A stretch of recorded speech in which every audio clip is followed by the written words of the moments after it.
right, well, welcome back to another episode of the NoFX Podcast. I'm your host, Lane, joined by this guy, Kirk, as usual. And we might be a day or two late now, but we were trying to get this out on time. It is going to be our set review for Outlaws of Thunder Junction, OTJ for short. You know, we just did that double kind of header review of the Murders set and then also Fallout, and we were both kind of low on it. I mean, obviously there were some cards that came through and shined, but it was not great. This set was a little harder to knock down to a reasonable list to talk about. There's actually quite a few decent commander options in the set. There's a lot of interesting pieces. Nothing that's like, oh my god, this is the absolute holy grail, we need to chase this card down. There isn't like a one ring in the set or anything like that, but there are a lot of cool tools and things that we think are going to see some play. We got a few honorable mentions to knock out real quick, and then we'll jump into the main list. Obviously, the normal disclaimer applies. We are not putting this in any particular order, power level, or anything like that, but we think that all of these cards will see play in at least a deck, if not more. The ones that are in the main list are probably going to be more ubiquitous, whereas the stuff in the honorable mentions is just there because we think it's cool, or it may have a place, you know, like one deck, or maybe is a deck itself. We have a few commander options here and all that stuff. We don't have any cleanup for whatever reason, even though we've been getting quite a few views and listens on our shows. Haven't had a lot of commentary, so nothing to clean up there. So really, I mean, it's just jump right into the fun. So we'll start with our honorable mentions. We've got a few commanders here. First one is one that I put on the list, so I guess I will read it off and we'll talk about it. So this first card is the new version of Crom, our Blue Farm baddie that has seen a lot of play in a lot of different things. One of the OG partners.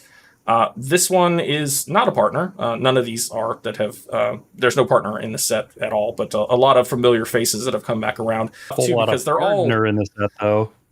Hey, yeah, you're right, partner. A lot of Mexican standoffs and all that stuff too. But these newer versions, it's kind of like every other set where we've gotten a bunch of new versions of known creatures.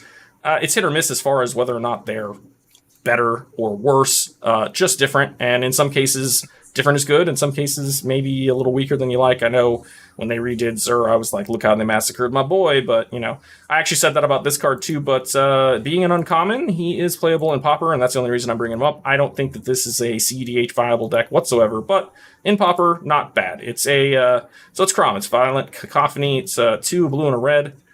For 2/3 with flying, so obviously already weaker, not a 4/4 anymore. Doesn't have haste anymore either, but does have whenever you cast your second spell each turn, you put a 1/1 counter on it and draw a card. So it is a nice little bit of card advantage in the command zone, which you do want in any competitive format. In this case, it doesn't worry about anybody else doing anything, although I wish it said you or your opponents, you know, that would be kind of cool, but a little bit better. Then it might actually be CDH playable. I don't know, but this in Pauper is kind of good because, well, yes, it dies to bolt, but if you cast 2 spells in a turn with this out, it's already out of bolt range. A lot of other removal in the format, it's going to be beyond that range within a couple, more turns. But just having the card draw in the command zone is pretty good. It's a good color combination right now. I mean, you have all your counter spells. A lot of the wraths are in red. I think this is primed to be a pretty good deck. I've played it a little bit. It's not won me any games yet, but I have had some good stuff happening. So I think other Pauper people may end up picking this up as well. But so far, so good. But that's pretty much all we got to say about that one. I guess I'll read off these next. I'm going to read off these next couple too because they're decks I actually built. So next up is Annie Flash, the Veteran. This one jumped out to me immediately when spoilers first started because it's Naya, but it doesn't really read like a Naya card. It does have characteristics of, I'd say, white and red, but not really green. Sure. She is a legendary creature, human rogue, 4/5, 3 generic and Naya, so that's red, green, and white. So 6 mana. With Flash, so you can cast this at any point in time on someone's end step to get her out, or you can do it as a gotcha, whatever, because when she ETBs, if you cast it, so unfortunately can't work with flickers, which kind of makes it worse. I really wish that it just when it ETB'd instead of if you cast it, but here we are. Flickering would just make it a lot easier, but anyway, return. So ETB, if you cast it, return target permanent card with mana value 3 or less from your graveyard to the battlefield tapped. So things coming back tapped also kind of sucks, but if it's something that it doesn't matter if it's tapped, that's totally fine. Also, it's just recursion, so and it's 3 mana value or less, it can be a land. So if you need a land drop, you can get it. If you need to recur your Dockside or something else that's in the grave and you want to use again, it's perfect for that. Dockside ETB's tapped, doesn't matter, it still gets you treasures. Also, she has another clause that says whenever she becomes tapped, exile top 2 cards of your library, you may play those cards this turn, which is very much a red impulsive draw thing. So my first thought here when I was brewing it was to figure out ways to tap her. I found quite a few different ways to tap her. I was trying to do a kind of a weird loop with her recursion and a sacrifice outlet with Hyrax Tower Scout and this other weird white creature I found that's like the same 3 CMC, ETBs, and taps a creature. So it was going to be ETB with that, tap her, get the impulsive draw, use that if you need to. If not, then sack that creature. There was also food chain stuff. You could sack her in and out of food chain and then potentially, get out the thing that untaps her, get the thing out that taps her, do loops like that. It was super convoluted. It seemed like it would be good on paper. As I tried to test it, it was pretty garbage. The way she reads kind of leads you into these things that are just not normal Naya combos. So I was like, well, instead, let's make her just a piece of advantage. She's something you can pop out when you want to recur something for cheap, or potentially be something that you can. I did include stuff like Cryptolith Rite and there's a couple other cards like that allow you to tap her for mana, and then you also get the exiled card. So she is a weird bit of card advantage, but she is hard to get out early.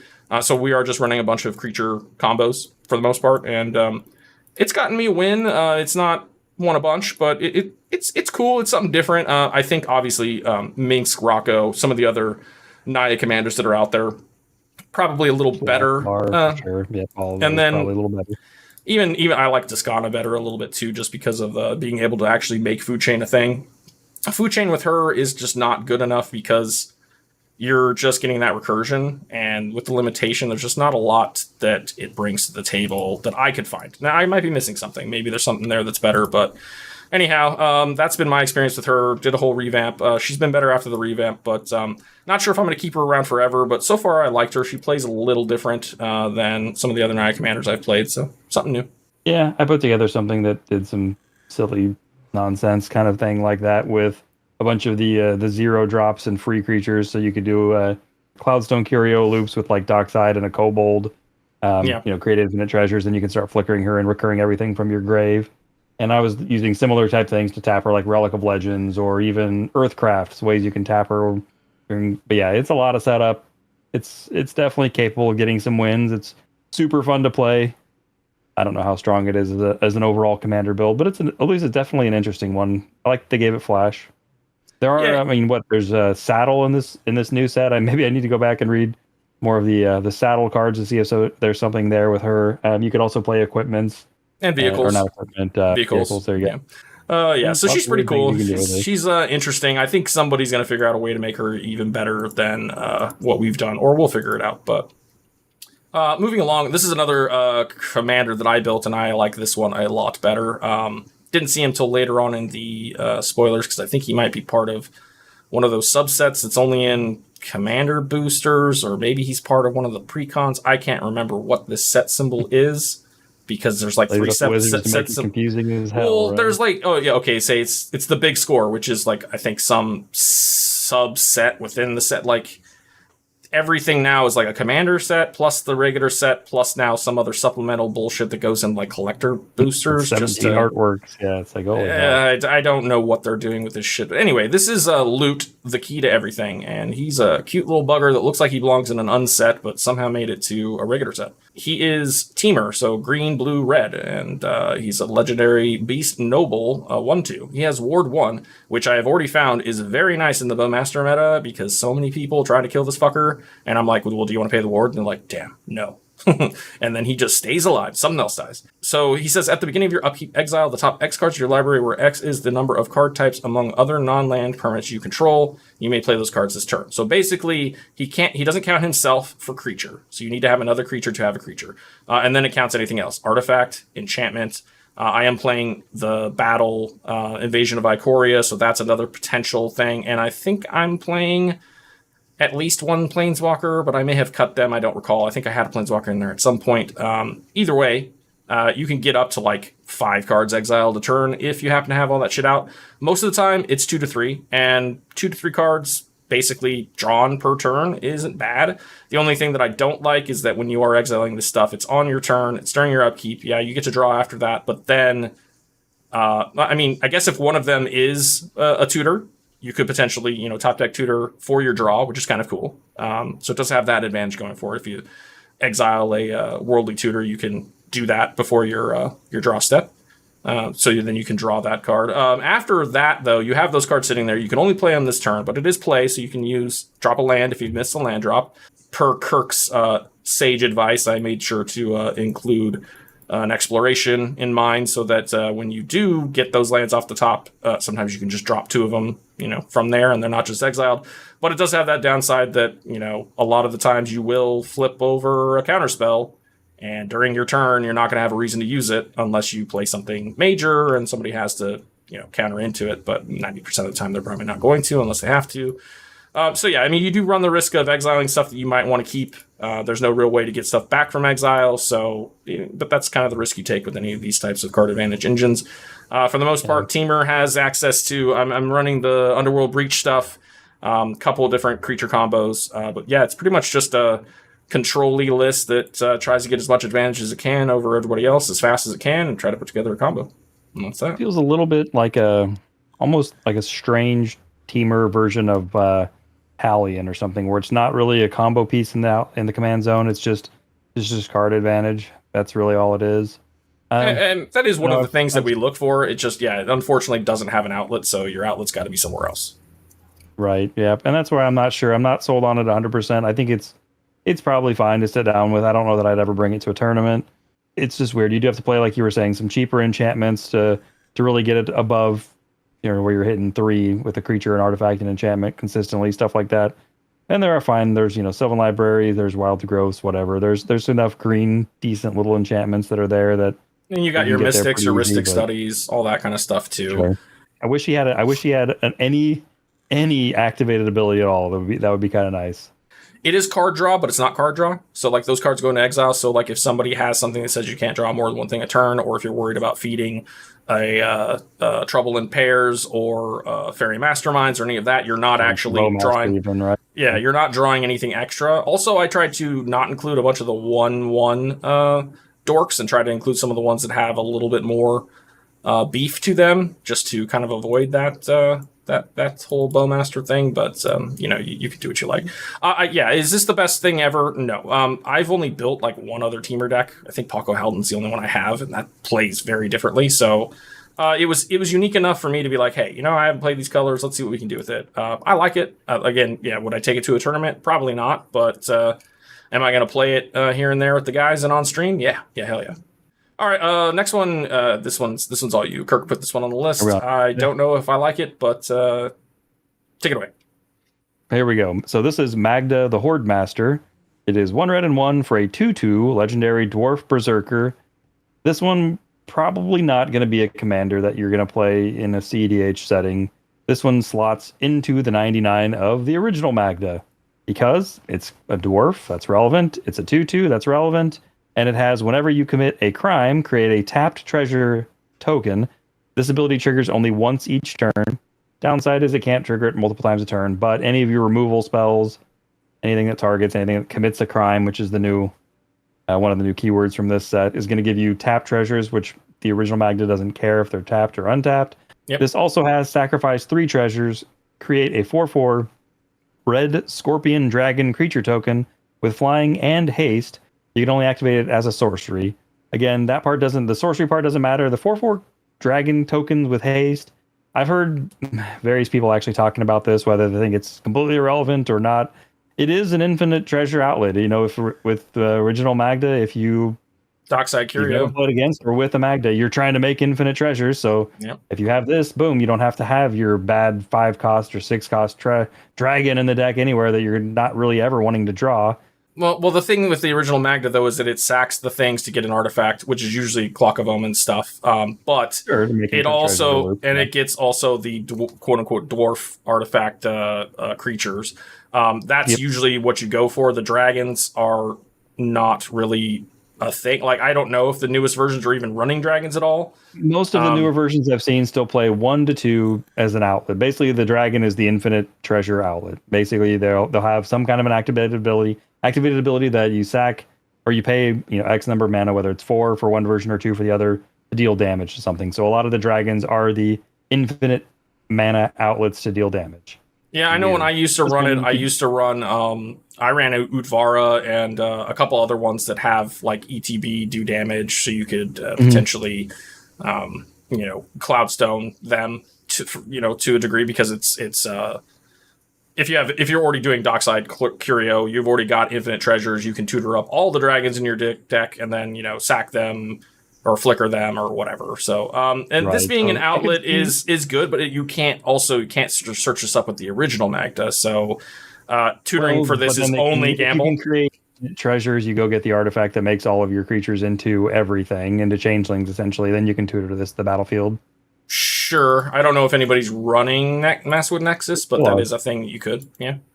they still are in a lot of the Magda lists, so it's just an outlet. I don't think this gets played in any other deck, though. Honestly, No, I don't think so. unless either. it's a red heavy artifact deck, maybe. Like Even then, I don't see it. But just being able to create red treasures. does have a lot of pingers that does support the being whole a committed relevant grind. creature type. I mean, you can even play the lands like Shinka the Bloodsoaked Keep is starting to see some play because you can tap a red and tap it, and target legendary gets haste while you target your opponent's first strike, not haste.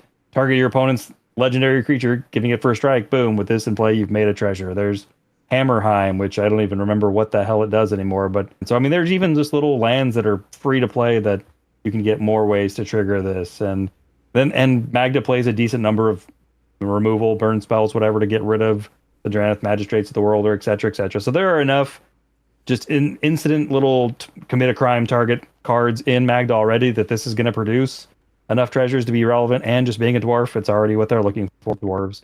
So all upside in Magda. It'll see play in the original Magda deck. I don't think it's a deck on its own. All right, that's the honorable mention commanders. Now we've got a few honorable mention not commanders, and then we'll move on to the main list. So, what's the first one here? Double Down. Double Down. Yep. It is 1 blue and 3 for an enchantment. Whenever you cast an outlaw spell, copy that spell. So outlaws are assassins, mercenaries, pirates, rogues, and warlocks, I believe. That is correct. So it's a 4-mana enchantment that does nothing. In that regard, we don't like it. It basically just copies creatures. So, like, if you have some sort of pirate that, like a Dockside. Yeah, this is already down. You played Dockside. Now you got 2 Docksides. Great. That's cool, but it's kind of just win more. I don't know. I thought it was interesting, but the more I think about it, the more it's like, well, okay, yeah, I'm sure there are relative rogues and pirates and assassins and things that are played in CEDH, but like, how many of them do we really need 2 of? I don't know, but I mean, it's not necessarily bad. It's too slow. I just thought it was interesting enough to talk about, but it is. I can't think of anything off the top of my head where I'm like, yeah. I mean, outside of Dockside, like, what do we really need 2 of that's any of these things? Yeah, that'd be the one. I mean, Dothy, Voidwalker getting 2 of those is not the worst, but yeah, I think 2 Massacre Girls maybe list, like wipes the whole board. I don't know. There you go. Yeah, I think Dockside's probably your best bet here, and even then, 4 mana for the effect, it might be a little too cheap. If it was like 3 mana, maybe even 2 mana, it might see some play, but I don't know that it'll see any play at 4, but hey. It may find a home in the right deck where it can abuse that, or maybe down the line, a better creature in one of those types is where it kind of becomes like a saw in half. It just needs the right printing. Like, we need a new sort of Hoarding Broodlord thing where like 2 of them come into play, and now you get to tutor both your pieces of your win con. Maybe that's a thing. I don't know. But yeah, I don't think we really need to waste any more time on it. Up next, we've got one of the modal spells with Spree. It is Great Train Heist. 1 red for an instant, and it has Spree, which is another new thing they're doing. Almost like a kicker variant, anyway. It's an optional kicker, essentially. Yeah, essentially. So at 1 mana, it's an instant that does absolutely nothing. However, if you want to pay the Spree costs, they go from top to bottom, and if you pay them, you can choose which ones to pay or not to pay. Whichever ones you do pay for, they resolve top to bottom as they're written on the card, I believe. So the spree costs of 1 red and 2 colorless is untap all creatures you control. If it's your combat phase, there is an additional combat phase after this phase. 2 colorless creatures you control get +1/+0 and gain first strike until end of turn.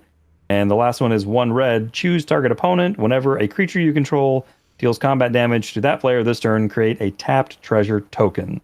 So the deck, again, I was looking at this for, there's probably 2 that might try this. Magda might try this because if you're on, turn 1 goblin or turn 1 dwarf, turn 2 Magda attack, turn 3 attack with Magda and that dwarf, cast this for double red.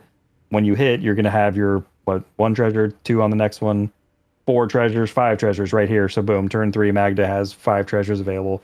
I don't know, if you have multiple dwarves hitting, then you can maybe get multiple. You can also pay the additional red on top of that to choose the guy that you're attacking, get the extra combat, and then get extra treasures made on the combat damage. So maybe you're tapping 2, you get 2, then you hit for 2, you get 2 more, then you untap, tap, get 2 more, and then hit for 2, get 2 more. So you've gotten 8 treasures right out the gate.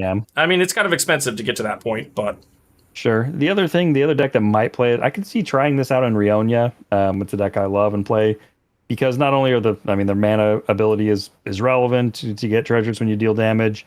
The untap all creatures in additional combat is pretty relevant in Rionia, and being able to just throw it out there for 1 red just to trigger Rionia again if you need to is not the worst. Also, the first strike in that deck could be relevant if you're trying to punch through. So I don't know. Rionia and Magda are the 2 decks I think might try this card. Anything honestly that likes extra combats. This would be fine because 4 mana, 2 red, 2 colorless for just an extra combat is on par with what is that old school 4 mana take an extra combat step. It's not relentless. It's not. It's assault. Is it relentless assault?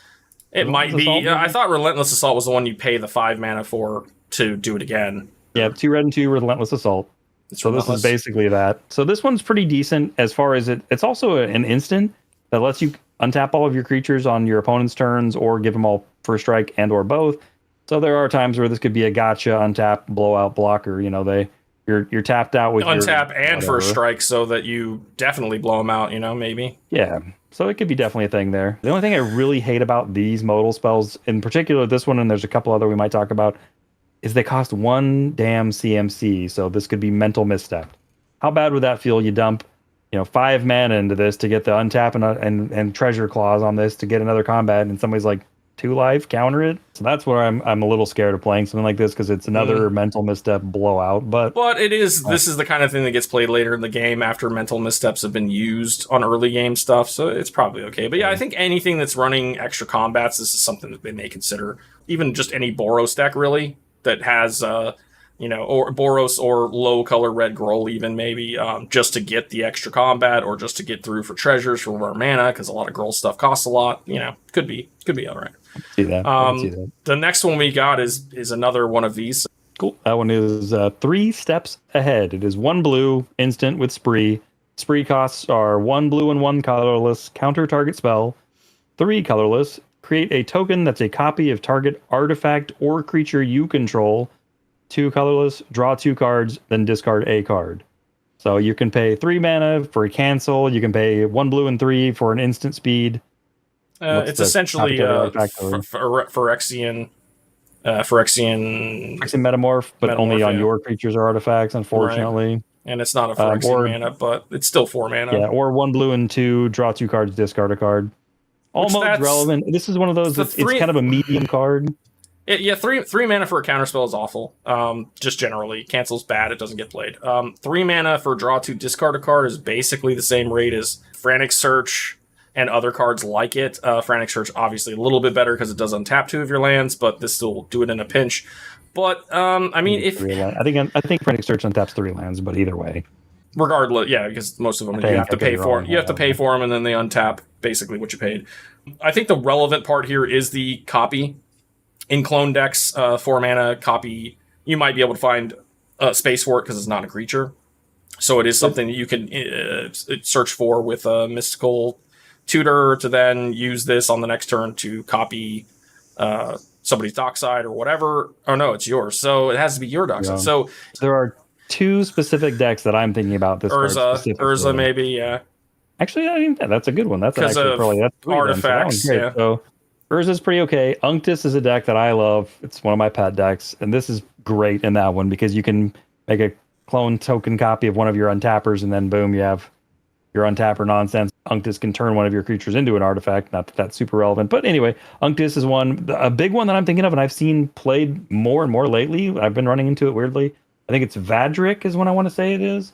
He's the red blue. He is a guy that makes your instants and sorceries cheaper based on how many counters he's got on him. I want to say I'm gonna have to look him up. Well, Mizzix is the one you're thinking of with experience counters. But I think Vadric has something like that. I haven't run into Mizzix since this guy's come out. He's 1 blue, 1 red, and 1 colorless for 1/2. If it's neither day or night, when he comes into play, it becomes day. Blah blah. Instants and sorceries cost X less to cast, where X is Vadric's power.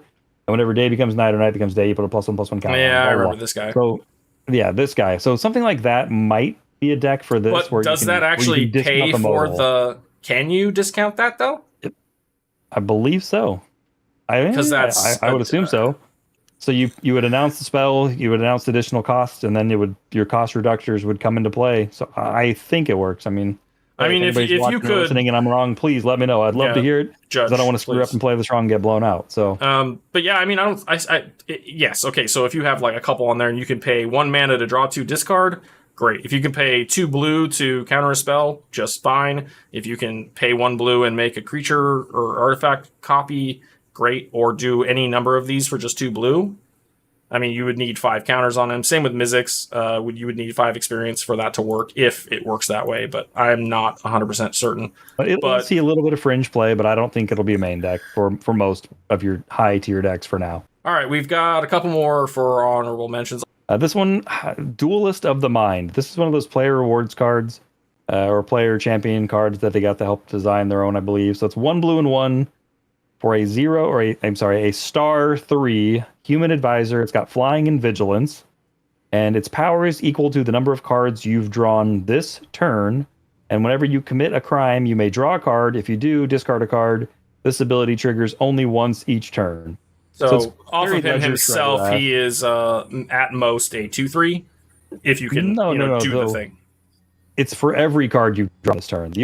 So I just meant based off of him. Based off of him alone, you draw a card for turn, so he's a 1/3. And then if you can do the second part, he's a 2/3. So by himself, that's the best you can do. Obviously, if you can cast anything else that will draw you more cards, he can become a huge beater with flying and vigilance. So that's not bad. Don't think it's awful. My argument against it being, really like a thing that we put in every single blue deck like we would with the Fairy Mastermind or some of the other things is that the committing a crime part is just, it's not hard, but it's not a thing that every deck is doing a lot of. So you're not going to committing that crime with blue, countering your opponent's spell on their turn. So then his power bigger. Sure, he's a better blocker with vigilance, but that's not as exciting. Sure. Right. I was thinking about this in a deck like a Rafine or something where you're wanting more creatures to attack with and you're drawing a lot of cards with your commander, which is going to trigger this a lot. Yeah. Something like that's where I was thinking. Or like a Brawlness or Bras, this might be okay if you're doing the wheelie stuff. Like I don't in my particular deck, but I know a lot of people who play that deck run a ton of wheels. So maybe, he's big enough to really put a hurt on somebody. Unfortunate part is it's not your commander, so that's just damage and it's not really anything. But I mean, could be the difference in somebody having a big ad-nos and a small ad-nos. So yeah, there's something. And also, just if you need a blocker, it's got a 3 button, it's got vigilance, so you can still apply a little pressure to whoever you need to or whatever you need to and still have a solid blocker up to flies. So I think this will see some play. I definitely do. It's hard to really gauge how good it is. It's rough that it's not even though it looks like it's not a wizard. If it was a wizard, I think that might make it a little better too, because then you could step through to get it or whatever, and I think that might increase it a bit. But it is a human, so if you're in a deck that cares about human stuff, that could be relevant as well. But and that's good for like your Cavern of Souls decks, where you can Esper Sentinel, you can Grand Abolisher, blah blah blah blah, and have human on this. So I think it'll definitely see some play. We'll see how good it is. This is one I'd like to revisit and see if it actually catches in the meta and it's good, or if it's one of those kind of here and gone tomorrow kind of cards. So anyhow, let's move on to our last honorable mention here. It is one of the new swords. They had a whole cycle of these, and then they've been periodically adding more. We've got a lot of them.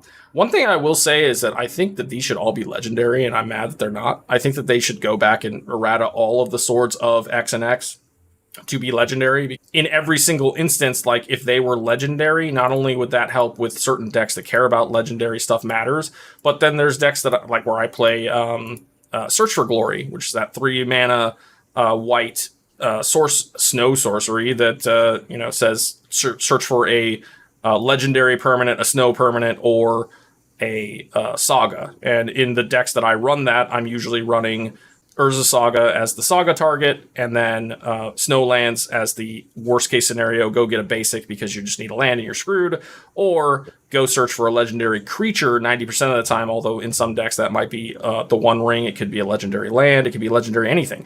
Then other decks like the green white Sisay and others that care about like tutoring for legendary permanents, even the 5-color Sisay is the same. These wouldn't help with the color fixing for that particular Sisay. But not to say that any of these are absolutely, played in a lot of CEDH. Most of them aren't. But I still argue that if they were legendary, it would be cooler. Plus, like they just seem like they're a named weapon. I feel like they should be. Yeah, they right, feel like they should be legendary. You're not wrong. You're not wrong. And even like they did the masterpiece treatment on the old cycle, way back when in Amonkhet or in Kaladesh. So like, I mean, they already kind of made them feel legendary. So why not? Anyhow, this one is the new one. It is Sword of Wealth and Power. It is 3 mana like all of the rest. Artifact equipment. They all have the same sort of thing where it's equipped creature gets +2/+2 and some sort of protection. Most of them have been protection from X and X color, 2 colors, basically. So a lot of times it's a thing that'll give your commander or whatever thing that you're trying to swing with a little bit of beef, plus maybe just totally unblockability to swing in, and then you get whatever the triggers are when they do combat damage, which was the whole point. In this case, this one is protection from instants and sorceries, which I like, and I think might fit in a lot more decks, just because most removal, outside of like enchantment stuff that attaches like a lignifier or whatever, most removal is instant and or sorcery based. So without them being able to hit it, it's just not going to die. So this on your commander is basically like almost hexproof in a sense. And then this also says, whenever equipped creature deals combat damage to a player, you create a treasure token. And then whenever you cast your next instant or sorcery spell, you copy it, and you can choose new targets for the copy. So you put this on whatever you want, you swing in, you do some damage, you get a treasure. At the base level, just getting that treasure is pretty nice. It's just another way to add pressure to the board and then also give yourself some resource advantage. And then just being able to copy spells. So you do this, you swing in, and then you go Demonic Tutor, and now I get to Demonic Tutor twice. And that's not bad. And there's a billion other instances of sorceries you may or may not want to copy. So in any deck that's trying to do that kind of stuff, I think this fits right in. It could fit in a multitude of decks, especially if you're on combat. You want your commander to stay around. Like I said, instant sorcery protection is pretty good. I mean, obviously, they'll just blow this up and then remove your commander anyway, but it's an extra step. It's an extra piece of protection. Yeah, it's not going to see play in a lot of lists, but I think it was worth talking about because it's one of the better swords we've seen in a while. Yeah, it's definitely interesting. It feels like more and more majority of the CEDH removal we run into is a freaking Orcish Bowmaster. It's just so weird. And this doesn't stop that. But it would get +2/+2, which would help prevent it from being able to just shoot it as easy. Yeah. Weirdly. The biggest problem I have with it is that instant or sorcery, if you need to cast it pre-combat to double up for some reason to do something, this is definitely not going to help you. But post-combat, like you said, if you're double demonic tutoring, you're probably winning. So yeah, I think this can see play in like Art Index and stuff like that, perhaps. That's where I put it. But yeah, I haven't actually played it yet. I haven't seen it in play yet in any games, but I think it'll see some play somewhere. But yeah, it's kind of a, maybe in the hipster stacks, the Art and Tana or whatever, the ones that have made their mark on the format. This might be a thing that you see in them. Outside of that, who knows? I put it in my Arden list, which is with Tevesh, because you can now you put Luxior on Tevesh, so now he's not a creature anymore, and then you put this on here, so now he can't be targeted by things, and he's also bigger, and he turns into a beater really fast. Like you said, like an Ardent Tana could be interesting if you double up your Eldritch Evolution to go find your Emiel and your Dockside, and there's just I don't know what you do with them in that case in that particular deck, but just even just like a double bolt to hit Dranith and something else so that you can cast your commander now, or two different you can any sort of removal spell now removes two things. If you're throwing out like a exile target, like the Archdruid's Charm. If you throw that out, you get the I can't remember if you can choose multiple modes or if it's just choose one. I think it's just choose one, but you get two of them. So right, but if you double it, now you're exiling that guy's one ring, and then you're also going to go tutor up a land or a creature that you want. So that there's a lot of ways that can be good, and that's obvious. So. But yeah, that pretty much wraps up the honorable mentions. Let's get into the meat and potatoes of it. So we got a couple commanders here that we think are definitely going to see some play in the competitive space. I've already played against both of them, and they both already feel pretty strong. But you read this first one, I'll do the second. Oh boy, I get to pronounce this one wrong. Is it Satoru? I don't know how you say that. Satoru. Yeah. Whatever. The Infiltrator. There it is. It's 1 black and a blue for a 2/3 legendary creature, human, ninja, rogue, all relevant creature types. It's got menace. Whenever Satoru and or one or more other non-token creatures enter the battlefield under your control, if none of them were cast or no mana was spent to cast them, draw a card. Yuriko loves this damn card. Yeah. It's ninja. It's got natural evasion and it's a ninja, so you're getting your Yuriko triggers when it hits.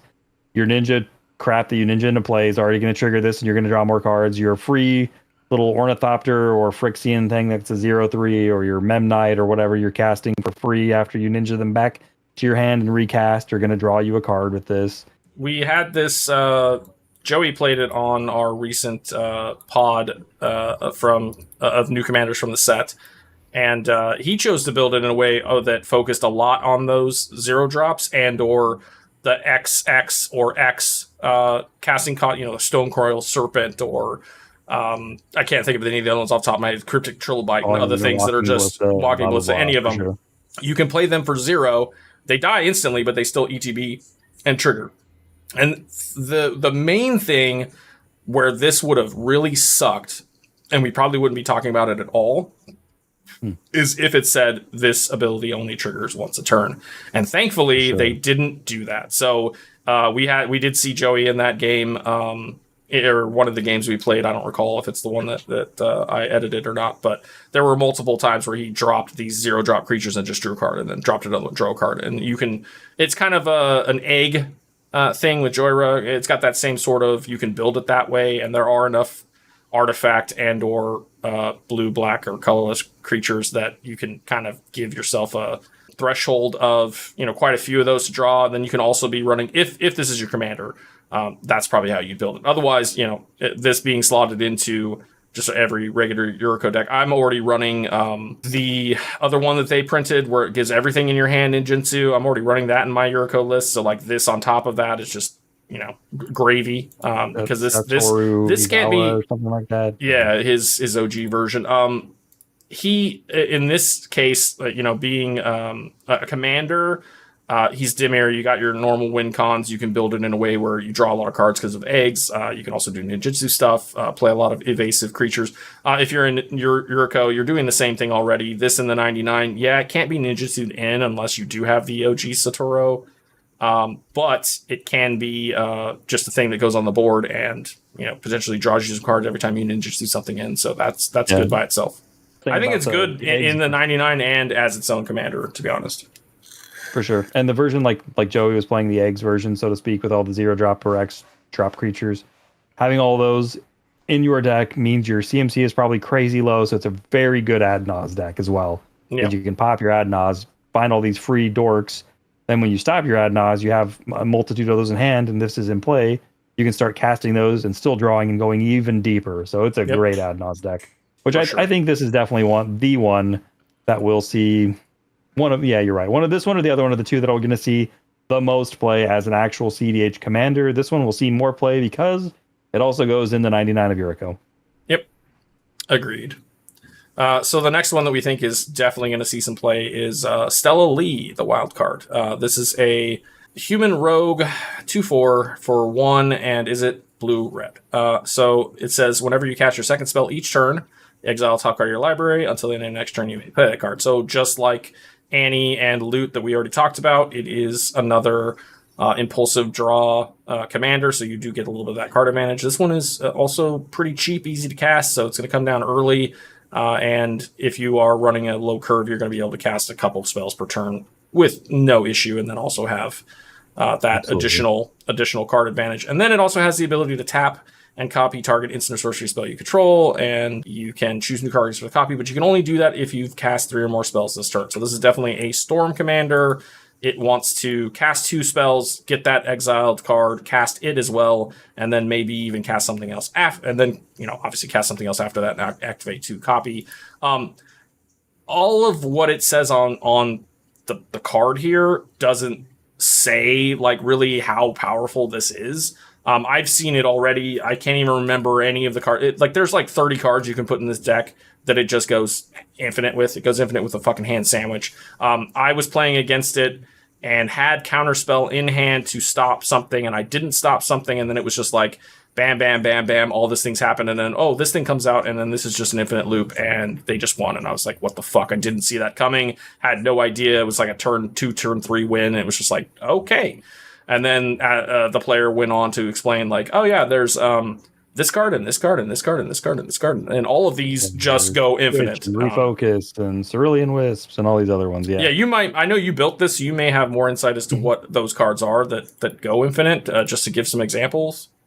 Yeah, I mean, they're all that essentially. It's something that you like. Refocus is 1 blue and 1 instant, untap target creature, draw a card. There's that version. There's Twitch, which is the same thing, which untaps target artifact, creature, or land, draw a card. It costs 3. There's, I think it's Cerulean. So as long as you've gotten to like instant, the 3 spells, you can tap her to copy and then untap and copy. Yeah, you cast any of those to untap Stella or whatever you have on the board that you choose to untap. In response to it on the stack, you tap Stella, copy that spell. That spell resolves, the copy resolves. You draw a card, you untap Stella. The original's still on the stack. You tap Stella, targeting it. Wash, rinse, repeat. You draw your entire deck. So that works, but you do have to actually cast 3 spells before you can go to do that. It can be your 3rd spell. Yeah, it can be your 3rd spell. Okay, so you just have to cast 2 cheap things and then do something that untaps her and then just go ham. Yep. Basically. And the 2 cheap things you cast, if one of them isn't this spell for whatever reason, you're also getting your card off the top. So it's another way to get another look at another free piece of interaction or another cheap spell to play, etc. There's also you can play Dramatic Reversal with this if you can, for some reason, get a reason to sink infinite mana, or if you just have the One Ring in play in this and Dramatic Reversal, you can just untap your Dramatic Reversal, untap your One Ring, draw your deck that way. There's so many ways. There are other ones that do like the slow trips where you draw cards on the beginning of the next upkeep that work with this, but then you have to pass turn with a billion cards in hand. So whether that's right or wrong, who knows? I don't play it in mine, but some people do. Most of the time, people that are doing this are winning in a way that one of the big win cons in this deck is Twisted Fealty, I think is what it's called. No, it's 1 red and 2. It's gain control of target creature until end of turn. Untap that creature, it gains haste until end of turn. I think that's the one I lost to. Wicked roll. Yeah, and then the rolls went, and then they get sacked, and then everybody just dies. It's designed to steal somebody else's thing, but you target your Stella, and you put a Wicked Roll on her, then you untap her and tap it, copy it, put a Wicked Roll on her, the Wicked Roll falls off, it deals 1 damage to each opponent, blah, blah, blah, your opponent's so forth. You're also on blue and red and super low curve, so this is a great Brain Freeze, Underworld Breach deck. In my opinion, this is the most turbo Izzet deck that's viable in CDH. It's much faster than the Mizzet, obviously. I think it's much faster than Kark Sakashima, even. Not that that's a super fast deck. That's just super consistent. Without having to worry about fucking yourself with your Kark, yeah. Or having your opponents hate you because you're flipping 5 billion coins. Neither here nor there. I think it's just the fastest Izzet deck. Whether it's the best, who knows? But it's definitely the fastest, in my opinion. And having a 4-bud on it means it's immune to your lightning bolts, your braids, things like that. So that helps. I would say probably the only other deck that's CDH viable that's purely Izzet right now that I would maybe play over it is still Malcolm Kedis, but that's just because I really like that deck and the way it works. Is it faster? Whereas those two are those are mana advantage engines in the command zone, whereas this is a card advantage engine. So, pick your flavor there. This one you have to resolve 1 3-mana commander. That one you have to resolve a 3-mana commander and a 2-mana commander. This one's definitely faster. I've played this. If you goldfish this deck, if you don't present a turn 3 win, you're presenting a turn 4 win damn near every game. And it seems like the kind of thing where somebody casts that thing that's going to win them the game, but somebody has the counterspell. They're like, cool, pass turn, and the next turn they just try to do it again. Yeah, it a seems lot like of it's going to times. be consistent like that for sure. Yep. So I think it's a pretty good deck. I think it'll definitely see play. Whether it's, who knows where it's going to fall in the tier of CEDH, whatever list ranking systems you want to subscribe to, but it's definitely viable. I will not be surprised in the least to run into it now because it's definitely a new hotness is always fun. But Yep. I think this one will be a mainstay. I think you'll see this one for a while because it is so fast and people love is it. Yeah, this is All right. definitely one of those commanders. You see this hit the battlefield. Most of the decks that are playing it are playing several ways to give it haste, whether it's claim the firstborn because that can tap one red, untap target thing, gain I mean, control. there's It just doesn't really go infinite with. expedite and other cards like that are just one red This doesn't tap, really and go then you into draw it a with Stella, card but they too. let her So have haste pseudo. right. So so Yeah. you see this commander, kill it. That's all I can say. I would agree with that. Don't wait like I did for the time to cast a counter spell to stop whatever it's trying to do because it probably already won. Probably just kill it. Yeah. All right, so those are the commanders. Now we've got a few other options that are not commanders that we think are going to see a lot of play in a lot of different decks. This first one, it's better than some cards we already have, and it's worse than others, so we'll see where it shakes up. But it's Bovine Intervention. So this is a white instant for 1 and a white, and it says destroy target artifact or creature. Its controller creates a 2/2 white Ox creature token. So we have, I mean, obviously, closest things to this is like, all right, on the better end of the scale for 1 white, you've got like swords, but that only hits a creature. But it is exile, which is slightly better depending on the situation. Same with Path to Exile, same thing. Both of them have clauses where people either gain life or go tutor up a land. In both cases, usually we don't care. It's worth getting rid of the thing, especially at exile. This is probably closer to like Generous Gift, which is also an instant but costs 1 additional colorless, so it's 3 mana total. The Generous Gift can target any non-land permanent, and then they get a 3/3 elephant. So you are giving away a bigger creature, but it can hit anything, and that card doesn't really... Generous Gift can even hit lands, maybe. I think it can hit anything. Can it? Is it just any permanent? I thought it was non-land, but maybe I'm wrong. Just for target permanent. Yep, anything. Okay, so yeah, a Generous Gift can, blow up a Gaia's Cradle or, something else that you might be worried about land-wise, but, obviously most of the time you're going for other things. 90% of the time, Generous Gift doesn't get played unless you're in, like, maybe mono-white. Boros maybe, but probably not. So there's a reason we don't play that or Beast Within, which is the green version, does the same thing, just because there's more efficient stuff. This is more efficient, but more limited targets, and it's destroy, so you can't exile a 1 ring with this, but you can blow up a mana rock or artifact creature or other meaningful artifact or just a creature, and they get a 2/2. I mean, if you're blowing up it is destroy, so it's not like limited by CMC or anything, so you can use this on like a fucking Razaketh, and well, now they got a right, and now they got a 2/2. So like it gets rid of anything we want it to. And also can hit artifacts. I think it's good. I think it's going to see play. I mean, obviously more in lower color, like 2-color white decks, is probably where it's going to go. But again, it is one of those things where it's a toss-up. Do I want to, like, every white deck I have runs swords, but not all of them run path. Would I run this over path? I don't know. It is more modal. I like that. But you're giving away a creature, which sucks. Like, there's pros and cons. Like, it's not an absolute shoe-in, but I think it is going to be good in some decks that just need that little extra piece of interaction. Here's where I fall on this card. It's white's a braid, essentially, with some upside and some downside, right? Destroys an artifact, probably kills a creature. This doesn't have the limitation of 3 damage with the abrade. Yeah. It can kill anything. It can kill a Hullbreaker, but giving him a 2/2. So in decks running where creature combat matters with your, like a Timna, if you're like on Francisco Timna that I'm on, I'm going to look at this. I'm not 100% sure I'm going to run it because I don't want to give him a 2/2 blocker, but being able to destroy an artifact means I'm probably going to end up running it because the decks I want to play this in are where I need to remove a Null Rod to win. I need to remove a Cursed Totem to win. I need to remove, a Drannith Magistrate to get my commander in play, an Oof in play. Yeah, it's a very versatile. The decks that I want to run, like you said, low color white decks where both halves are super relevant, I think are going to love this card. Because if you can, I mean, anything that's running Agatha's Soul Cauldron or Walking Ballista as a win con. So you're like your old school Heliod that needs to activate Walking Ballista probably runs this because it kills Null Rod, it kills It kills Curse Totem. It kills all of that crap. It kills the 2-mana 1/4 guy that your shit enters tapped. I can't think what he's called right now.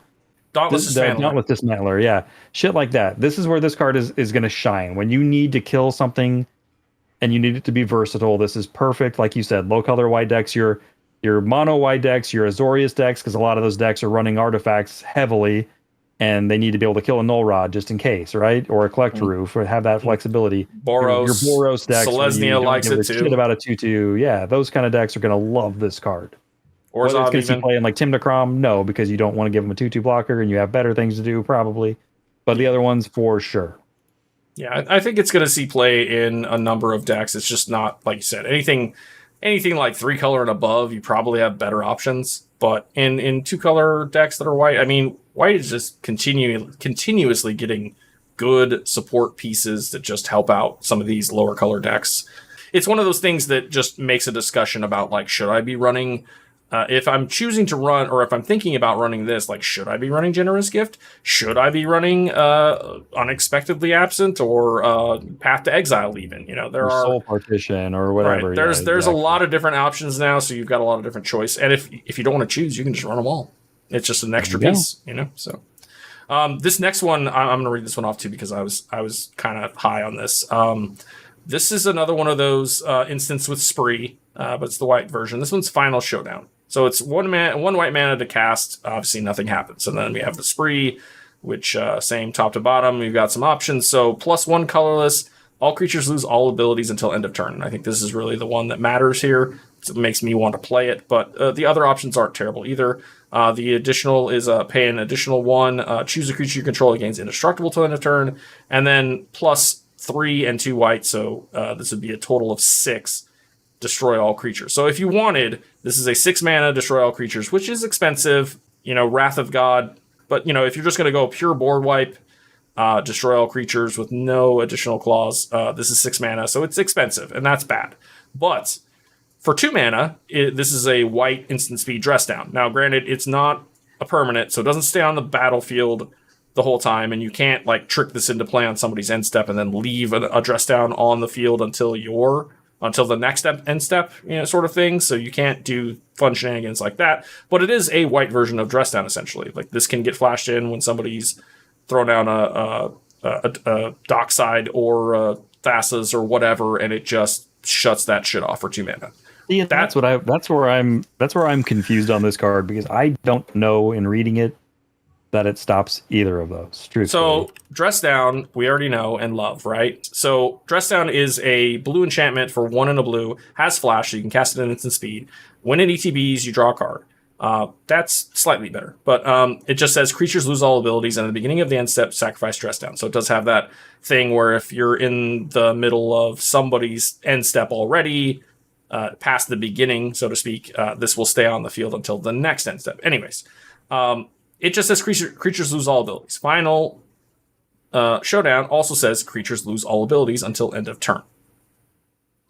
It's the same thing. So I know for a fact that if somebody plays a Thassa's, says hold priority, casts a Demonic Consultation, you can then respond by flashing in a Dress Down, and the Demonic Consultation will go off and they can do whatever the fuck they want, but the Thassa's is not going to have anything.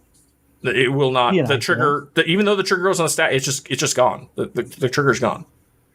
I don't think it is, because I don't think it removes the trigger from the stack. The reason I think Dress Down works is because if a Thassa's Oracle is resolved, and then you flash in Dress Down, I don't think Dress Down stops Thassa's Oracle. I think Dress Down has to ETB before the Thoracle resolves. It doesn't. Because then when Thoracle resolves, it sees Dress Down on the battlefield. Dress Down sees the Thoracle resolving and has no abilities because Dress Down's a permanent on the battlefield. Well, that's the thing. So they've put Thassa's on... usually somebody casts Thassa's, and then they say hold priority, and then they cast the thing at instant speed. So Thassa's hasn't actually entered the battlefield yet. Now, some people will not do that. You wait till she resolves. Sure, and that is goes in the stack. That's the caveat, right? So some people will do it the way I just described. So you could even mind break trap and just exile both of them off the stack, and nobody gives a shit. But hell yeah. Dress Down, to my knowledge, that is the way it works. I mean, it says if an effect grants a creature an ability after Dress Down is into the battlefield, they won't lose that ability. If an effect causes dress down to become a creature, okay, so yeah, there's nothing on the rulings here, but I've played it like that before, where somebody did the Thassa's and they did the thing, and you flash this in, and it just says creatures lose all abilities. So like those things are just, to my knowledge, they're just gone. But maybe I don't know if it just erases the ETB. I don't know. We would have to ask the judge. But I think that's how it let works. us know. So you're saying cast it with Thassa's Oracle on the stack? Yes. Okay, so in that instance, you cast Final Showdown, paying its spree cost of 1. Oh well, yeah. So I guess that's how dress down works, because dress down's a permanent. And then Thassa's Oracle enters, and it has abilities, because this only affects permanents on the battlefield. All right, so again, I am not entirely sure, but this feels like the kind of thing that you can definitely cast this in response to a dockside, and that will. Again, I don't think it does. So I mean, there's got to be a reason. But it's worded exactly the same. But because dress down's a permanent, that's the only reason. Yeah, but I mean, it being a permanent just says creatures with all abilities. But this is also, it says till end of turn. But I guess all those creatures have to be out already. Yeah, that's where I'm at on it. I don't know. Give us a ruling, somebody that's watching this. I don't think it stops the dockside or the Oracle. I think it's good against if somebody has a Drannith Magistrate in play. Yeah, you can play this for 2, then play your commander, then move your end step, and boom, Drannith's back with its fun abilities, and everybody else gets screwed by it, but you aren't. So you can shut off stacks pieces. Your opponent's going ham with their infinite mana on Kinnan bullshit. You flash this out in response, hopefully before they create the infinite mana. And Kinnan can't. Obviously, it's got a lot of uses that we know will work. I'm questionable about that. I guess dress down being a permanent might be the reason why it works on killing other ETBs. I thought this worked the same way. Maybe it does, maybe it doesn't. If it does, then this is an amazing card, and we're going to see it in a lot of decks.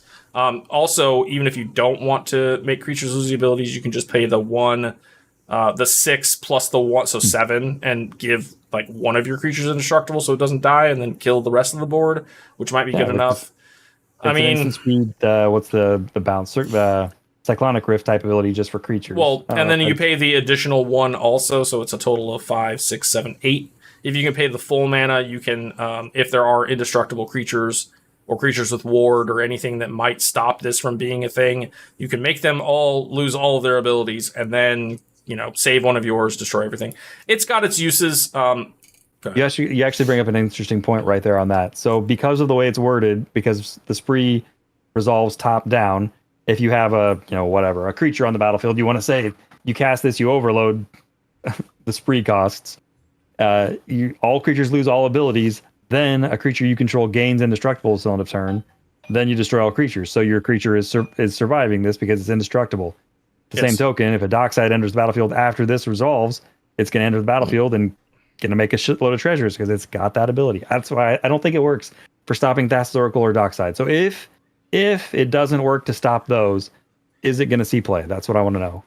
Yeah, if it does work. I think it'll see play. If it works, then it's amazing. If it doesn't, because that was the main reason for me wanting to talk about it, was that it was essentially a dress down for white. And yeah, I guess we don't know, so we're gonna have to find out. Someone in the comments will probably know, or somebody else has already figured it out. We'll find out. Yeah. And if that's not a thing, then yeah, this probably sees play in casual, and that's about it. Fair enough. I do like the instant speed destroy all creatures, though. That is kind of spicy. It's not terrible. It's kind of nice. It's not terrible. Let's move on. Read the next one. Good lord, why does white get all the spicy stuff? So Aven Interrupter, 2 white and 1, 2/2 flash flying bird rogue. When Aven Interrupter enters the battlefield, exile target spell. It becomes plotted. Plotted's another new thing from this set, and its owner may cast it as a sorcery on a later turn without paying its mana cost. And then the last half of the last little lines of text on this: spells your opponents cast from graveyards or from exile cost 2 colorless more to cast. This card is bonkers. It's essentially white's version of a counterspell. That is, it can hit uncounterable permanents or spells like a Hullbreaker Horror, similar like Mindbreak Trap. It can exile uncounterable things. The beauty of this card is flash, flying, 2/2 bird rogue. So being a rogue, relevant creature type. Being a bird, probably not most of the time. Having flash, having flying, great. Being able to exile a spell, basically a white counterspell, is insane. And being a stacks piece that shits all over Food Chain and Underworld Breach. Sign me up. Yep. This card's great. There's no part of this is bad. I mean, double white pips, it only sucks if you're. Part. That's it. That only sucks if you're in like Esper, and even then, you're probably going to be able to pull it off. Like I run plenty of double pips in 3-color decks. So I in low color, in mono white, low color white, this is a slam dunk. In Mardu or Esper or whatever, this is probably still worth playing. So like Aven Mind Sensor is the same CMC, but it's 1 pip and 2 colorless. It's flash, it's flying, it's a 2/1, so slightly worse. And Aven Mind Sensor, it does fuck up people's tutors, but like they still get something out of it. Whereas this is just like, fuck whatever spell you just cast. You can't cast it until next turn at the latest, and then anything on top of that, anything that people are trying to do from graveyard or exile stuff. Like this hoses half of these commanders we just talked about, because all of them have impulsive draw, so like they can't cast that. It fucks up Prosper, it fucks up a lot of other decks that do Circara, other things that care about the casting from exile, and that's a big thing these days. And then graveyard shenanigans, obviously, too, so... Hell yeah. And notably, the spell you're exiling this with plot, they have to pay 2 colorless to cast it, so it's not a free plotted card next time, and they can only plot as a sorcery, so if they're casting a counter spell or something, that card's just worthless at that point. Just worthless. Yeah, this card's great. And it's a 2/2 flying body, like Tymna decks, like low-color Tymna decks, so like an Esper, or even like I'm going to play it in my Francisco Tymna deck, because that 2/2 flying body, being able to turn that into a card engine, because it's probably flying and over whatever your opponent's blockers are and getting in there. This card's nuts. Yeah, I love this card. Being able to blink this in a magical Christmas land, you're playing it in like a Celestia deck with what's Emil. Holy crap! You can flicker this thing, because it doesn't say if you cast it. It just says enters the battlefield. So if you can flicker this thing, holy shit. And white is pretty good at flickering. And then if you got blue, you've got bounce effects. There's a lot of ways you can exploit this. And if nothing else, just the one time fuck your peer or your ad nausea seems really good. It's another great hate bear.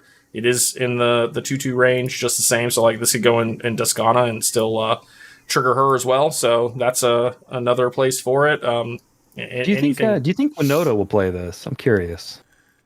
I put it on the considering for Winota because it's a non-human. You obviously with Winota have to balance your human and non-humans, because this is something you need to play to attack with to get Winota triggers. But because you can flash it in on somebody else's turn to hose their whatever, and then when it comes around to your turn now, it's a Winota attacker, is not bad. It's also a flyer, so it's evasive and whatnot, and it's already applying this weird tax to other shit anyway. So yeah, which I think is great. Like being that just the tax on graveyards or exile is like it might be the best part of this. I know the exile target spell on the stack is really sexy too, but just being able to hose, being able to have that ability plus the ability to hose Underworld Breach decks and Food Chain decks, which are on a slight uptick because of Atraxa. Love this card. Well, I mean, and Atraxa, so well, but you look at it and you go, okay, how many actual like real counter spells does white have? It has Mana Tithe, which doesn't get played. It has that Lapse of Certainty or Memory or whatever, which is like 3 mana. 3 mana and goes on top of their library. Not great. The only one that I play is Reprieve, which came out with the Lord of the Rings set, and it is good because it does get around uncounterability and stuff, but it just returns the card to their hand, and if it's a cheap card, they probably still just play it. You're hoping, like you're hoping, you're hoping for the gotcha moment that it goes to their hand and they're like, fuck, I can't cast it now. I got to wait till next turn. You draw a card. You're cool. And in that regard, Reprieve is a great card. But like, this is a counter anything. Doesn't matter what it is. Any spell. So it can be a creature. It can be an enchantment. It can be an artifact. It could be a boat. This counters boats, So I mean, this very, very is in the color of Draneth Magistrate. So if you exile that thing and you've got Draneth in play, they just can't even fuck with it again. Get wrecked, Jessica's will. I mean, this card just is so good. I love this card. Yeah, it fucks a lot of stuff up. Speaking of stacks, our next one is another stacks piece, but it is a weird one in that it requires you to be in a red deck, but it is another white card. This one is High Noon. It's a enchantment for 1 and a white. And it's Rule of Law. Each player can't cast more than 1 spell a turn. So it is an additional Rule of Law for all of you Rule of Law aficionados. We've already got like 3 creatures and like 4 enchantments. And if you're in blue, you also have Arcane Laboratory. In this case, you have to be in red because it has an activated ability for 4 in a red. Sacrifice this enchantment, it deals 5 damage to any target, which is also not Pretty spicy. not nothing. Because if somebody says like, well, let's hope you have the mana up, but like somebody says like, I don't want this Rule of Law anymore, and they target it to destroy it, you pay the 5 and you sack it in response, and you deal 5 to their Crom or whatever is out there that you want to deal 5 damage to. It's also any target, so you can just hit someone's face. Yeah, you suspect they're trying to bounce this or kill this to go off with an Adnaz. You just dome them for 5 and enjoy a lot less cards, the Adnaz deck. So yeah. So, I mean, a lot of my Rule of Law decks are like Orzhov or Azorius. So, like, this can't fit into those. But I do have Boros ones. I mean, Winota runs some Rule of Law stuff. So, any Boros deck or Boros Plus, Jeskai, whatever. If you're on Rule of Law, this is just another version, and it's got a little bit of utility on top of it. I'm curious if a deck like Jetmir will play this, just because I know they are so creature heavy because they get both buffs with Jetmir and all the number of creatures you have. This is another one. Maybe even Winota plays this. Maybe even. Yeah, I could see this in Winota if you're already doing Rule of Law stuff, which I am. It's on my considering. It unfortunately can't fit in decks that aren't in red. So if you are doing Rule of Law and Azorius or whatever, like, this doesn't work. But hey, it's just an extra piece of stacks that. If you're doing this sort of thing and you're in these colors, this is just another piece. It's cheap. There's no reason not to play it, honestly. I mean, it's cheaper than, or it's the same. No, it's cheaper than actual Rule of Law, and then has an upside. Yeah, so. Rule of Law is 1 white and 2. Yeah. So, and this has the advantage of if you need to get it out of your own way, if you have 5 mana, you can sack it, like you said, on an end step, sack it and untap, and then you're freed up of the Rule of Law effect. So you might do this. You've had this out for a number of turns to slow everybody else down, and then you're like, well, I've got combo in hand. I need to be able to cast more than one spell. So on this guy's end step, I'm going to blow up his fucking thing that is also stopping me, or whatever the case may be, or just blow up a value piece, or just hit somebody in the face and then go ham on your turn. Blow up your own stacks piece if you have to do something weird. Fuck, who knows. Yeah, lots of options. So seems good. I would be running this in all of my decks that run Rule of Law, except for there's the red. So it's only mainly going to go in Boros type lists for me, but for others it might see play elsewhere. All right, what's the next one? Next one is Insatiable Avarice. 1 black sorcery. It's got Spree. It only has 2 modes. 2 colorless. Search your library for a card, then shuffle and put that card on top. Or 2 black pips, target player draws 3 cards and loses 3 life. I think we talked a little bit about this. Crick might try this out because they can pay. It ends up being 9 life because they had to lose 3, but they'll pay 2 life, 2 life, 2 life to activate this, plus 2 colorless. They can tutor a card at the top of their library, then draw 3 cards. So you're getting whatever you tutored plus 2 random cards. I might try this in decks like Marvo, which I love, or Yennet, where top deck tutoring matters because you can attack and then cast the top card. At its absolute worst, it's a 3 mana Vamp Tutor, which is bad. But we do play Grim Tutor in some decks. If you're in lower color black and you're just like running every black tutor, you're on Beseech, you're on fucking Vamp and Demonic and Diabolic Intent and Grim Tutor and Wishclaw, blah blah blah. Like you can be on a fuck ton of tutors if you're in black, and this is just another one. For sure. This one also can double up as a 3 mana, draw 3, lose 3, which is about the rate that most black card draw is. Night's Whisper is 2 mana, draw 2, lose 2. Most of them are kind of in that same ballpark, 2 or 3 mana, draw whatever. I would say it's arguably a little worse than maybe as far as card draw goes, maybe a little worse than the Deadly Dispute types where you sack a creature, you draw 2 and you create a treasure. Some of those have a little bit better value when it comes to just the pure card draw, but being able to tutor a card and draw it and other cards on top of that seems pretty good. I don't know that this is going to be in every black deck, but if you're in mono black, for sure, this is probably something a Crick list doesn't care about paying the pips to have an extra tutor. Any black deck that, like I said, was running a fuck ton of the tutors because they just want a huge threshold to be able to get to what they want to get to as fast as possible. 5 mana to do the thing is not bad. I mean, I play Final Parting in several of my lists because it's just put the World Gorger Dragon in the bin, or the other thing you want to reanimate in the bin, and then put the animate dead effect in your hand. It's the same sort of thing here. If you already got your other piece, you're tutoring for this piece, you're drawing, you're getting a couple extra pieces of value. Yeah, you spent 5 mana, but if you're already set up and it's later in the game, great. If not, it could just be a tutor, or it could just be card draw. Like it's modal, and we like that. The huge thing about it too is, I don't know what decks again are going to try it. They're going to run this also, but it's a 1-pip spell, which yes, it sucks because it can be mental misstepped, but it sure as hell hurts a lot less than Final Fortune if you're playing Ad Naz. You flip this, you lose 1. You flip Final Fortune, you're losing, or not Final Fortune, Final Parting.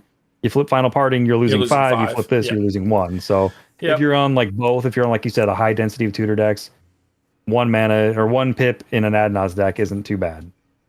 Yeah, it does have that going for it, to where maybe you even play this over like a Grim Tutor or a Beseech, because this is just get whatever. So Beseech has that whole clause of like, okay, you pay 4, you sack something, you get to tutor the card, it goes to hand, or you get to play it for free. Or it goes to exile, I think, and then you can cast it from exile, put it in your free hand or something. Or if it's 4 CMC or less, you can do. Yeah, so this doesn't have that limitation.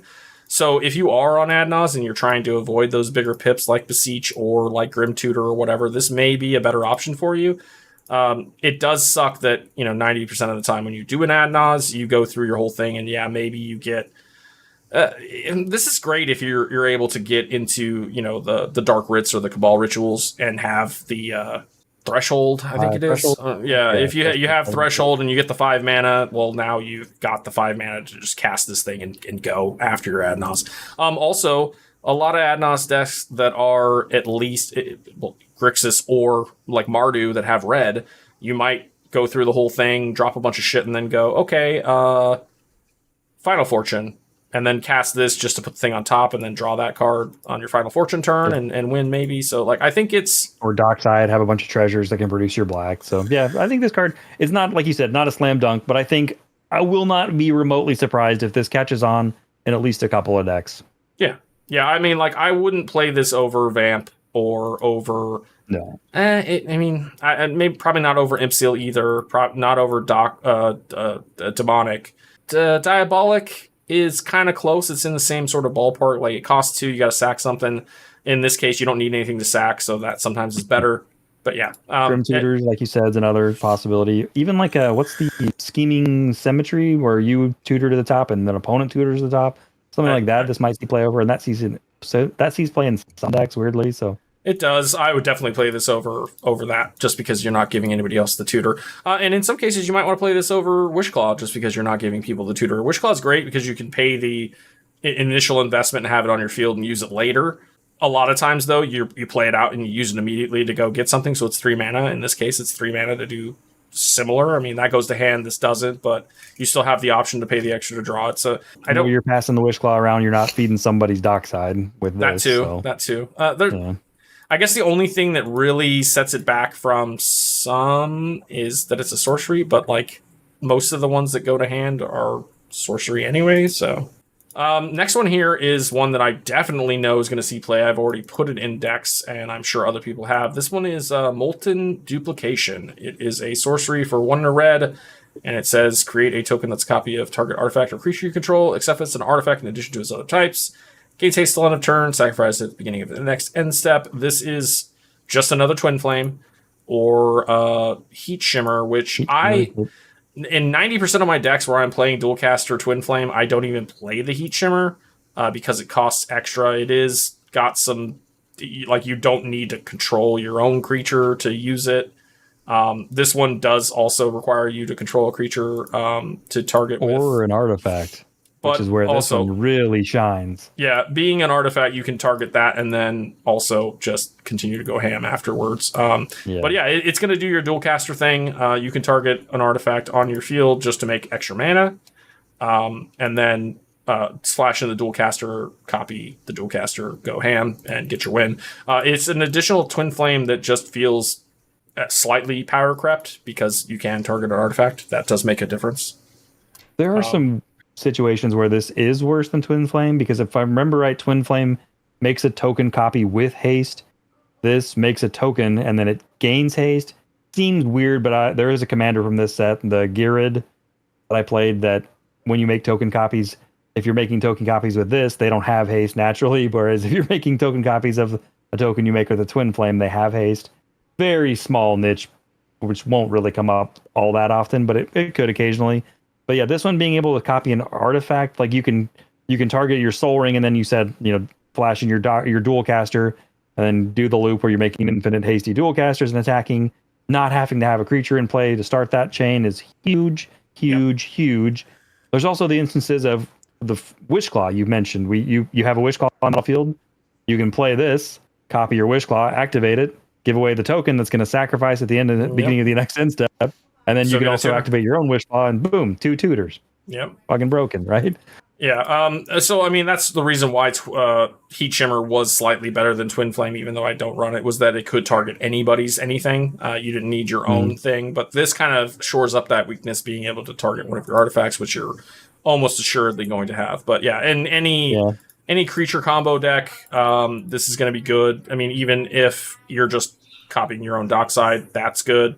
Which is the same reason why Twin Flame and Dual Caster are not dead cards on their own, because you can flash in a Dual Caster to copy whatever thing during a counterspell battle or get an extra tutor or whatever. So this is just very good. It's a slightly power crept version of a card that we already play in a number of decks. So it's definitely going to see play. What's next? Got a couple. Up next is another fun one with Spree that I think I am in love with, and that is Lively Dirge. 1 black, 1 sorcery. It's an uncommon, which is kind of cool. It's got Spree. 1 colorless. Search your library for a card, put it into your graveyard, then shuffle. So that's Entomb. And 2 colorless. Return up to 2 creature cards with total mana 4 or less from your graveyard to the battlefield. Total mana value 4 or less. I don't know if I said value there. Anyway, so 5 mana, tutor whatever card you want to the graveyard, and return up to 2 creatures with total CMC 4 or less. Graveyard to battlefield. I think the main draw here is another Entomb. It is a worse Entomb because it's not it's not instant speed. It's not an instant, and it costs 3. Sure. Entomb is 1 and costs, or it is instant, and then just puts a card in the grave. The other one that sees some play is Unmarked Grave, which is 1 and a black. I believe that's also an instant. It's correct. It's a sorcery. It is a sorcery. Okay, so it's a sorcery also, but it has the clause that you can't tutor a legendary, which 90% of the time you don't care, because you're just World Gorger Dragon isn't a legendary. Most of the things you want to, if you're trying to do Razaketh or Villa stuff, then yeah, that doesn't work. And this does work in that regard, but you can't return a Razaketh or any other big, huge CMC creatures to the field right away. But it does have the ability to just go like, hey, I'm going to go grab a Collector Oof and then put it on the field and fuck all your artifacts, or whatever you might be doing in your deck where that's a good thing. An additional Entomb, always good if you're trying to do that kind of thing. 3 mana, yeah, that sucks. But, I mean, you got a 1 mana, you got a 2 mana, you got a 3 mana. Now you've got tons of ways to, get that thing in your grave that you need to. Having the additional thing where maybe you don't even search and you just want to recur to 2 cards that are both 2-drops. Your or a 3 and a 1 that can get back your Ranger Captain of Eos and the Esper Sentinel they killed. This can get them both back for 4 mana. Can get you back at Dockside and something else that's going to do something with the Dockside. The Grand Abolisher, Christmas Land, right? That's why this card is busted, I think, because you can cast it. You don't have to, because they resolve in order. You're tutoring and then you're bouncing, or you're tutoring and reanimating. If this resolves, you do all that. They can't interrupt it. So if they let this resolve at 5 mana, you can tutor your Dockside to your grave and recur it, maybe another piece from the grave or whatever, or you can put your Walking Ballista in the grave and bounce whatever whatever you need to do there. But that's why I think this card's great. It's just the versatility of it, because they don't know what you're gonna search for, so they have to decide on the spot: am I stopping this or am I letting it resolve? And because there are so many great cards at 4 or less CMC, you can get your Ranger Captain, you can get your Dockside, you can get your Collector Roof, you can get your Orcish Bowmaster, your Talion, blah blah blah blah blah. There's so much value in this card. Yeah, I mean, it's honestly like there's a reason why Entomb effects are played, and there's a reason why stuff like Dread Return, which is 4 mana, gets played. So I mean, I don't I don't see a world where this sucks. It is just a consideration to be made if you are doing any sort of graveyard shenanigans or want to do reanimator stuff. This is a good shoe in. Again, it's not. You need something else. So if you're trying to do Wargorger or you're trying to get a Razaketh or a Villas or something huge, Hullbreaker, whatever the case is, where it's a large CMC, this can just be your Entomb, and then you need the other piece to reanimate. But, I mean, you're already doing that. So, yeah, probably you do this early and then you do that later, or vice versa. And then, again, if it's a late game thing and you don't have a reason to search for anything, the 2 creatures you need are already in your grave and you can get them. This is a 4 mana, return 2 creatures to the battlefield, which is not. Yep. It's not bad. The way to look at it too, it's kind of like a Buried Alive. Most of the time, a lot of decks play Buried Alive, needing more than 1 creature in the grave. If they only needed 1, but they're playing Buried Alive, this replaces it probably. And the ability 5 mana tutor a Dockside to the battlefield. Granted, it hits the grave and then comes to the battlefield, so you got to be careful of Dothies, etc. But 5 mana to tutor a Dockside and put into play is a pretty good rate. If you're thinking about it, that's 1 black and 4 colorless. That's better than 2 black, a red, and 1 colorless if you're Grim Tutoring for your Dockside. So if you're playing Grim Tutor and you're playing Grim Tutor because you're like, my deck needs Dockside to function and win, maybe this is a card to replace it with. I can see this like Corvold decks where they're treasure storming off and they need Dockside to go ham. This is the card they're looking at. So, all right. So last one we have for you guys here is Return the Favor. I'll read it. Yep. Return the Favor. 2 red, instant. It's got spree. 1 colorless. Copy target instant, spell, sorcery spell, activated ability, or triggered ability. You may choose new targets for the copy. 1 colorless. Change the target of target spell or ability with a single target. So it is kind of a. It costs the same amount. I mean, it's 2 red pips as opposed to 1, but it's the same amount of mana to have a second deflecting swat, which is pretty good. I mean, obviously you don't get the 3 claws ever, but 3 mana, it's no different than, I want to say, half of the other things that redirect in red, retarget things. Like I want to say they're all kind of in that same mana ballpark. But then also has the ability to just copy stuff. So like you can potentially copy someone's counterspell on the stack, and then when they try to counter that, then you can change the target of the spell also. I mean, obviously not then. You have to do it all at once, but there's a lot of shenanigans that can be done with this on the stack that can be for sure pretty nutty, for sure. And you can also, copying that triggered ability, somebody activates a 1 ring to draw a bunch of cards, you can copy that trigger. Somebody has an Attracts enter the battlefield, you can copy that trigger. Somebody casts the Dockside, it ETBs, you can copy that trigger, you get all the treasures before they do. They cast Oracle, can you get the Thassa's and then cast your demo? Oh, wow. Yes, you can. Yep, cast Oracle into the battlefield. They try and trigger that, you copy that trigger, you respond over the top of them with your bullshit, and you win first. So your Demonic Consultation, Tainted Pact stuff. So I mean, if you're in a Spellslinger deck and you're already trying to like copy stuff, this is good. If you're in a deck that just wants an additional copy of Deflecting Swat, you're good. If you want to have a little bit of both, you're good. This does a little bit of everything. I think this is good. I think in any low color red deck, you're going to run this. You may not in the higher color stuff, but if you're on Izzet or Boros or Rakdos, I just like a second Deflecting Swat. That's pretty good because red doesn't have but the couple counter spells.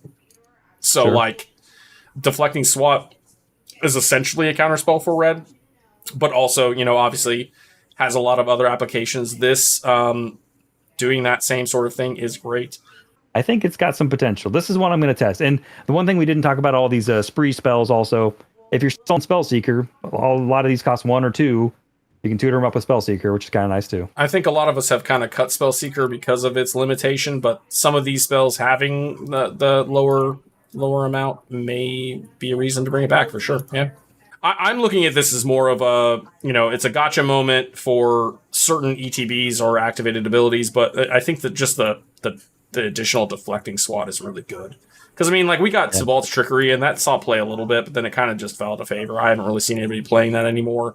Everybody plays REB and Pyroblast, but, like, outside of that and Deflecting Swat, that's usually your interaction package, unless you're in blue, or you're doing removal and not counter spells, so... Whether it sticks forever or whether it's a flash in the pan, we'll see. But I like it. I think it's one I'm going to definitely try out in a few decks. All right, well, that wraps up what we had here today for the set review for OTJ. I think this set is definitely more powerful than Murders was. Probably stronger than Fallout 2. I mean, Fallout had some cards, but this felt a lot stronger. There were cards that we had already had on here besides these that we talked about that we thought were pretty good. And I definitely think there are more commanders in the set that are viable. We just didn't want to talk about all of them because, it is what it is. But you built, like fucking 10 lists or something? Joey built a couple, Rev built a couple, I built a couple. So, I mean, just between us, I think we got around 20-ish decks that are viable. We'll see as far as how long they last. But there was a lot of good stuff in this set. So I'm happy to see a little bit of a stronger set. Obviously, we have to have not strong sets to go with the strong sets to keep shit balanced, but a lot more to be excited about here. I'm hoping that we're right about a lot of these cards. I know a lot of these are already in decks that I'm running, so your mileage may vary, but that's what we got. Do you have any closing thoughts before we wrap it up? Nope, I'm just excited to see some of these. I'm like you said, I'm excited to see the explosion of new cards that are viable to at least try out, and that's the fun part of our format. I don't care what anybody says or whatever the podcasts say. CDH is not a solved format. So no, that's where I'm at. We definitely have a top to bottom sort of viewpoint as far as like we can objectively look at these cards in every set review and go, okay, this is going to see play all over and this is not. And, some of those cards that aren't going to see play everywhere still might be the right card for that right deck that just pushes it over the top. And that's how we end up with, Magda lists fucking winning tournaments where you're just like, Magda, that's not good enough, and then it just wins. So exactly. We're gonna have plenty of that in the future as well. So hopefully we're right. I think a lot of this stuff is gonna see play. We're gonna eventually do some recap stuff and kind of figure out if we were right or wrong about a lot of what we've talked about already. But for sure, and I'm a big fan of any card that can make a fringe list more viable because I like a bigger, diverse meta. It's way more fun to play in. Period. For sure. All right, guys. Well, we're going to call it a day here, but we've got a couple more podcasts lined up coming down the pipeline. Soonish, we're going to finish up our lists series, which last thing is lands, which I think is going to be our next episode. And then we've got some archetypal stuff to talk about. We also had... whenever Kirk decides which one he wants to do it on, we're going to do another Deck Tech podcast episode as well, soonish. So, and then the review of our set list reviews from last year, which is going to require us to, do some reading and listening and note taking to figure out, what we picked and whatnot. But we'll figure that out here shortly. I'd say by mid-year, I'd like to at least get that retrospective done just to kind of see if we're retarded or if we kind of know what we're talking about. For sure. That'll be, I guess, for y'all to decide. But hey, if y'all can leave us some feedback if there's any cards we missed or anything that you would like to comment on what we talked about today, we'd love that. I like having that feedback portion at the beginning of the show, which we haven't had for a while. So let us know what you think, and we'll see you guys in a couple weeks, hopefully. Laters.